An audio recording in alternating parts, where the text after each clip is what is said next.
السلام عليكم. النهارده فيديو جديد، فيديو كله طاقة إيجابية، يوم جديد ويوم سعيد علينا بإذن الله. ادخلوا الفيديو معايا، كله نشاط وهمة وحيوية وطاقة إيجابية، بسم الله ما شاء الله. فيديو من أروع الفيديوهات. هنذبح حمام كده وننضفه ونجهزه للحشو زي ما انتم شايفين، وهننضف فراخ وهنحشي الحمام بأجمل حشوة. ادخلوا معايا الفيديو، بجد بجد فيديو ممتع جدا. زي ما انتم شايفين انا لما بحضر الجزار اللي جوايا بعمل البدع والمستحيل. تعالوا بقى ندخل مع بعض كده، نسمي بالله ونصلي على الرسول وندخل في التفاصيل على طول. النهارده كده لقيت اخويا داخل عليا كده بجوز فراخ وكام حمامايه كده، وبيقول لي اعملي لنا غدا حلو كده علشان نتغدى احنا والعيال. قلت له حاضر من عينيا. جبت بقى زي ما انتم شايفين عملت الحمام، شوفوا الحشوه عامله ازاي، بجد خطيره خطيره خطيره. طبعا جهزت الجزار اللي جوايا وقلت لا ده انت عندك القرطاس بتاعك، ولا تروحي تودي بقى الواحده تنضف لك الفراخ على المكنه ولا العك ده كله، لازم تنضفي الفراخ بايدك والحمام عشان تاكلي كده وتشم الريحه قبل الطعم. سميت بالله وسنيت سكاكيني وقلت حل الله اكبر، وبدات اذبح في الحمام. حطيت الحماميه كده في القرطاس وهاتك يا تبيع، بسم الله ما شاء الله، ومش هكتر اكتر من كده علشان انتوا عارفين اليوتيوب طبعا، وانا عامله لكم فيديوهات قبل كده كنت عاملة فيها طلبية فراخ برضو. وطبعا اليوتيوب بيحذر من الفيديوهات اللي هي كده بيعتبرها محتوى طبعا إيه مخالف يعني، او محتوى بيحرض على العنف. والله ولا عنف ولا اي حاجة يا جماعة، ده احنا بنذبح الفراخ والحمام، ما فيش اي مشكلة. طبعا ذبحت الحمامية كده بسم الله ما شاء الله يا جماعة. وانا طبعا هقول لكم التفاصيل دلوقتي، بس اول حاجة كده ايه، احنا بنشيل الحصالة كده وبعدين بنحط صابعنا ما بين الجلد واللحم، وبنعمل كده ايه فجوه بتمشي بصبعك كده لحد ما تفصلي الجلد عن اللحمه، علشان هي دي اللي بيتحط فيها الحشو. تبقى جميله او سهله او، بس اهم حاجه في الموضوع ان انت لازم تعملي الحمامايه وهي لسه سخنه، لو بردت بتلاقي الجلد لزق على اللحم ومستحيل ان هي تطلع. طبعا ديت ايه احسن طريقه لحشوه الحمام، بتحشيها من الحصاله بتاعتها كده، او من الجلد اللي ما بين الحصاله واللحم والبطن بتاعتها كلها كده، بتاخد ما شاء الله كميه كبيره. ولو عايز تحشي الحمام من قلبها برضو بتحشيه زي ما انتم شفتوا كده ما شاء الله. عارفه الحمام بتاعنا النهارده بسم الله ما شاء الله الجوز كيلو وربع، يعني الحماميه داخله في 3 ارباع كيلو بسم الله ما شاء الله. زي ما انتم شايفين حطيت بقى الفرخه بتاعتنا في القرطاس برضو دبحتها، وهسيبها كده لما ايه تخلص كده او تخلص تنطيط. وهغسلها بالميه الاول زي ما انتم عارفين الطريقه بتاعتي لا يعلى عليها، تغسلي الاول بالميه الساقعه وبعد كده تحطي في الميه السخنه وتشوفي. اول ما تلاقي الريش بيطلع معاكي كده بسهوله، اوعي تغلي الميه قوي للفراخ البيضه بالذات والحمام لانهم ما بيستحملوش. يعني تغلي الميه وتخليها فعلا غليانه للبط، يعني تخلي الميه خلاص هتغلي هي للبط، لكن للحمام والفراخ البيضة ما بيستحملوش خالص اي ميه تكون غليانه.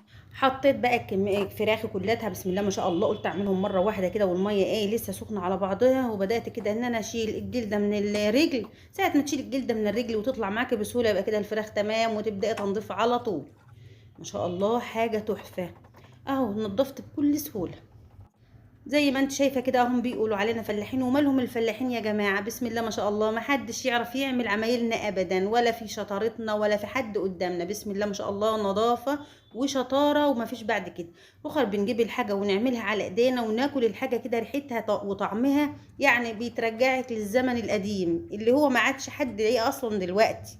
ده احنا الفلاحين بيوتنا بالخير دايما عمرانين، دايما دايما دايما تلاقي الخير كده ما شاء الله مالي بيوتنا، ما شاء الله ما شاء الله. دايما تلاقي عندك الخير، لو ما عندكيش اي حاجة هتطبخها بتلاقي بدل الطبخة 20 طبخة في بيت الفلاحين دي. مش زي مثلا كده ولا كده، لا الحمد لله بفضل الله بيوتنا دايما عمران. زي ما انتوا شفتوا نضفت الفراخ كده وظبطتها وشلت البتاع الحمام بتاعنا، وهبدأ كده اشطفه شطفة سريعة على بال ما ايه ما افتحه بقى ايه قدامكم واوريكم. طيب هنضف بقى الفراخ في الفترة دي، في الوقت اللي جاي ده هنضف بقى الفراخ بالراحة كده على الفراخ. ولو واخدة منك في المية بالراحة خالص، وانت بتشيل الريش بالراحة خالص، لو خدت منك في المية تحاولي تتعاملي مع الفرخة كأنها ايه بيبي. بيبي يعني تشيلي كده ايه ريشة ريشة. لان طبعا زي ما انتوا عارفين يا جماعه الفراخ بقى ايه بيبقى عمرها قصير، يعني الفرخه دي اما تطلع وتنزل هيبقى عمرها 40 يوم. ال 40 يوم دول عمر ايه دول؟ ده لسه هم كنت جايباهم اول امبارح كتاكيت بسم الله ما شاء الله. إيه ما شاء الله ما شاء الله ولا قوه الا بالله. زي ما انتم شايفين الفراخ كده ايه، هم دول مش انا مش من عندي بجد، انا كنت الفيديو اللي قبل كده كنت بوريه لكم، كانت الفراخ ما شاء الله على 40 يوم و42 يوم كانوا معديين التلاتة ونص، لكن دول ايه اخويا اللي جايبهم لي هو والحمام، دي تربيه اخويا، وزن 2 كيلو وربع كده. طب انا كده بفتح الحمام، فتحت كده فتحه كده من عند البطن، وبطلع القناصه والكبده والفشه واللازم منه، وتطلعي الامعاء وكل حاجه، وبعدين بقى ايه بتظبطي امورك كده وبتحطهم على جنب وحافظه كده، وانت ايه بتعملي الحماميه علشان إيه ما تفتحيش منها اي فتحه عشان ما تطلعش الرز، وتضطر ان انت تقعدي تخيطي بقى وتجيبي الابره والخيط والكلام اللي انت عارفاه ده كله، ويمكن تجيبي مكنه خياطه كمان. طيب هنحط بقى كده ايه زي ما انتم شايفين. اهم حاجه كده تغسلي الفراخ مره واتنين وتلاته بالخل، لا خلي الخل ده اخر مرحله، مرحله، اخر مرحله. الخل ده ما تنقعيش فيه كتير، لان هي الفراخ مش مستحمله والله نقعان، يعني الفراخ ما شاء الله زي ما انا بقول لكم عمرهم قصير، فخلي الفراخ الخل ده اخر ايه مرحله. طيب هنحط كده ايه، حطيت دقيق. الدقيق ده يا جماعه سحر في تنظيف الفراخ، بيحوش الزفاره. الدقيق الغله بتاعنا كده الحلو ده، او الدقيق الفينو طبعا لو عندك دقيق فينو. نخلنا شويه دقيق وحطينا كده ايه الفراخ والحمام، وحطيت القوانص والكبد في جنب لوحده زي ما انتم شايفين ما شاء الله والله العظيم. شوفوا الميه تتشرب تتشرب، بسم الله ما شاء الله تحفه. زي ما انتم شفتوا نضفنا الفراخ والحمام على ايدينا بابسط طريقه، وهنغسل بقى، نحط بقى ايه ليمونه كده ولا حاجه تخلي الريحه برده حلوه كده، وريحه الفراخ كده طالعه كده جميله، مع انها معموله كده على الايد وحلوه وميه نظيفه، وانتي غسلهم مره واتنين، وخليها حاجتك ايه مية مية ما شاء الله. غسلت الحوض بقى كده، وانا قايله لكم ان ديت منافع كده، انا عندي كده اوضتين كده جنب يعني في البيت نفسه انا عاملاهم منافع كده، حاطه بوتاجازي القديم، وحاطه الفرن، وحاطه حته الحوض اللي انتم شايفينه ده اهو، وحاطه القرطاس كمان بتاع الذبيح اللي انا وريته لكم. الفيديو اللي قبل ده كان فيديو جميل جدا بتاع تنظيف الفراخ وتظبيط الفراخ، وقطعتهم قدامكم، وعامله المنافع دي كده ونافعاني بجد، والقرطاس بتاع الذبيح ده جميل جدا. طيب عملنا ايه، غسلنا الحمام وظبطناه ووضبناه، هنشفه كده بقى زي ما انتم شايفين، وهنبدا على طول في الخلطه بتاعتي. والله يا جماعه الحمام بتاعي انا لما اعمل حمام بالخلطه بتاعتي حصريه، انا اقول لكم لفوا اليوتيوب كله ان لقيتم وصفه زي بتاعتي. ها عملت ايه يا نعمه، حطيت معلقتين زيت ومعلقتين زبده، وحطيت شويه الرز بتوعي. اعملي بقى الرز بتاعك على قد حمامك، انا حاطه كده حوالي مجين، مجين ايه مجين كبار كمان مش مجين صغيرين. بعد المجين حمرتهم، لازم دي خطوه مهمه، حبايه وحبايه كده، وبعدين حطيت البصل بتاعي، وحطيت الكبد والقوانص وقرن شطه كده ايه لزوم السبايسي بقى اللي عايز، يعني ايه على حسب جو البيت عندك.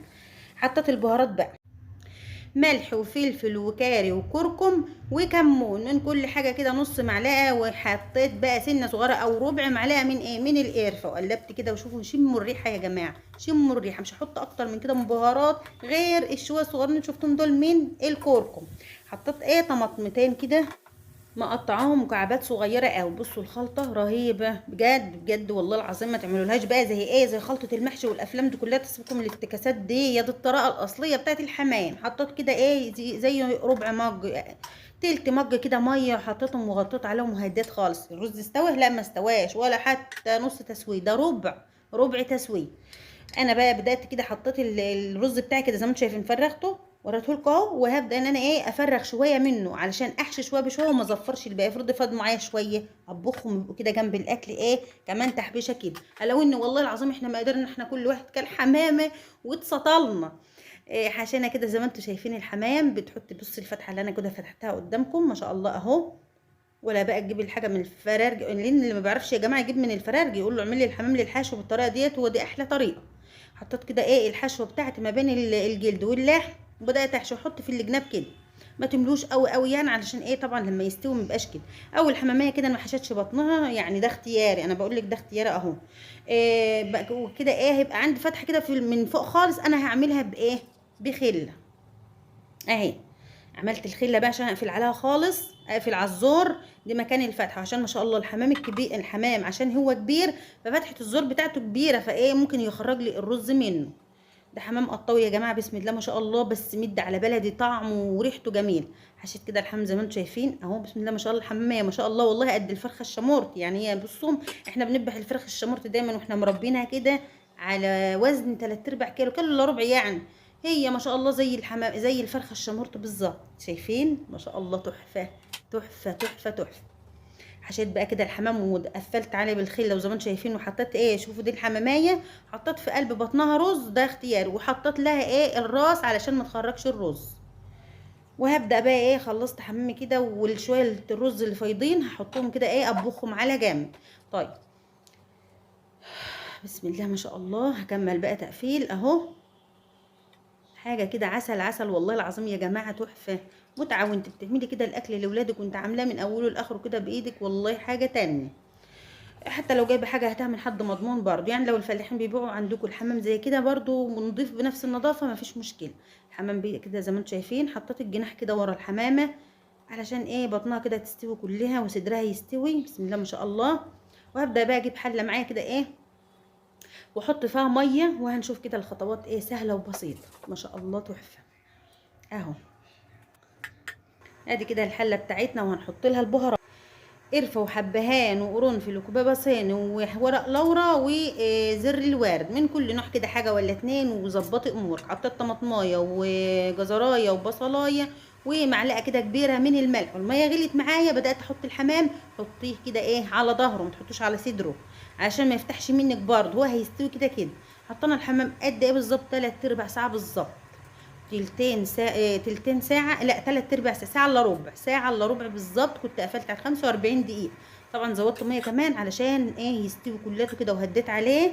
واحسبي وقتك كده من اول المية ما تغلي لحد 45 دقيقة تكوني شلت كده. بسم الله ما شاء الله، شايفين الشرب بتاعته عسل كده والله العظيم، ولا اللي كأنك عاملة يعني اقول لك ايه طبخه ايه بالظبط، بط ولا كوارع ولا عامله ايه بالظبط. ما شاء الله زي ما انتم شايفين، تحفه تحفه يا جماعه. هنطلعه بقى كده يبرد، وبعدين هنبدا ان احنا ايه نحمره. تشوفوا الجمال بجد.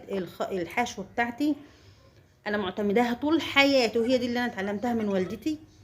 هي ديت الحشوه السليمه للحمام. سيبك بقى من تحط لي بقى، لازم تحمري الرز، لازم تحمري الرز، بيديله نكهه وريحه مش طبيعيه.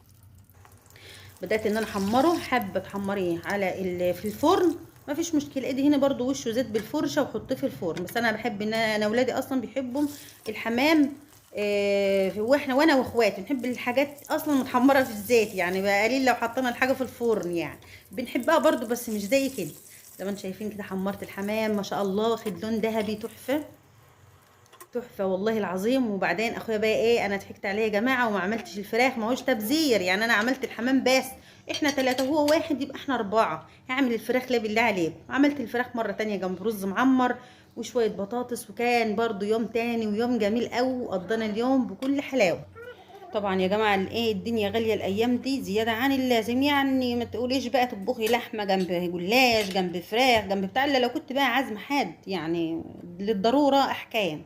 زي ما انتم شايفين ما شاء الله الحمام شكله يشهي، اقسم بالله احنا كل واحد ما كان قادر يخلص الحماميه بتاعته، لانها ما شاء الله كبيره وحجمها كبير، والرز مستوي ومفلفل وحاجه كده تحفه تحفه بجد. ريحه وطعم بيرجعك زي ما بقول لك كده ايه للزمن الجميل، زمن الايام ست وست. بصوا الطعم والريحه بتوع زمان والله يا جماعه، حاجه بسم الله ما شاء الله تحفه. وزي ما قلت لكم الحمام انا مش مربيه عندي، يعني مش تربيه بيتي انا، لا انا اخويا جابهم لي، وانا حبيت ان انا اشارك الفيديو معاكم. انا عايزه اقول لك بالله عليكي لو انت وصلت لحد هنا والله انا تعبت قوي في الفيديو، لان انا بصور لوحدي. بالله عليكي حطي لي لايك، والله ما هيخسرك اي حاجه، حطي لايك. لو خسرك حاجه ما انتش تحطي يا ستي، ولو استفدت من الفيديو برضو ما تنسيش تحطي لي لايك. اشوفكم في فيديو جديد، مع السلامه.